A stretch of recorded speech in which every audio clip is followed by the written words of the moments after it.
Dalawang personalidad nagreklamo sa naging karanasan nila sa NAIA Terminal 2 sa nakuha nilang pamamantal at pangangati ng kanilang balat nung umupo sila sa bakal na upuan at ang salarin ay surot.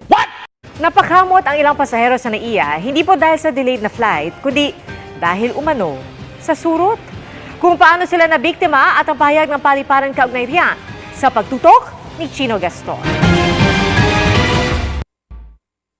Malalaking pantal sa hita ang natamo ng pasaherong si Chris, hindi niya tunay na pangalan, nang siya'y maupo sa mga rattan furniture sa arrival area ng NAIA Terminal 2 nitong Biyernes. Naipost niya ang mga litrato sa social media para magsilbing babala sa ibang mga pasahero. Ginamot naman daw siya sa klinik ng terminal. Kumbinsido si Chris na isang registered nurse na hindi allergic reaction kundi surot ang kumagat sa kanya. May investigation, ganyan. But I know for sure surot. Noong February 9 naman, habang sinusundo ang kanyang pinsan, napaupo sa mga metal bench ng NAIA Terminal 2 si Crisel. Dito niya na napansin na medyo nangati ang kanyang mga hita at pagdating sa bahay, malalaking pantal at maliliit na kagat ang kanyang napansin sa kanyang balat.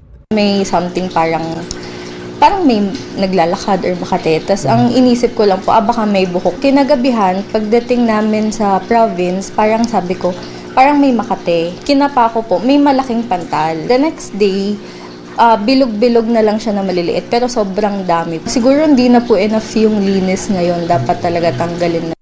Ang surot o bedbugs ay mga parasitic insects na nabubuhay sa mga madidilim at masisikip na espasyo tulad ng sulok ng kama at sofa.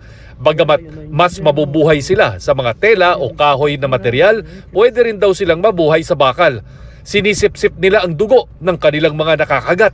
At bagamat hindi naman umano nagdudulot ng pagkalat ng sakit, nagdudulot ito ng matinding pangangati ng balat. Kamakailan lang ay nabalita ang pagkalat ng mga surot sa mga hotel sa Paris, France. Ganun din sa Hong Kong at Korea. Ang Manila International Airport Authority o MIAA humingi na ng paumanhin sa dalawang nagreklamo. Pinull out na raw ang mga upuang tinukoy ng mga nagrereklamo. Inatasan na rin ng mga terminal managers na imbestigahan ang nangyari at magsagawa ng masusing inspeksyon at pinaigting na paglilinis ng mga pasilidad. Dahil sa dalawang nagreklamo ay naaksyonan agad ito ng NAIA at ayon sa NAIA na humingi na ng pasensya ay inalis na nila ang nasabing upuan kung saan nila nakuha yung pangangati at kung saan sila nakagat ng surot. Kaya guys, ganito pala dapat na kapag may bad experience kayo sa NAIA ay dapat alamin nyo kung saan naka-standby ang mga media para maaksyonan. Dahil ito lang ang way para marinig ito ng pamunuan ng NAIA.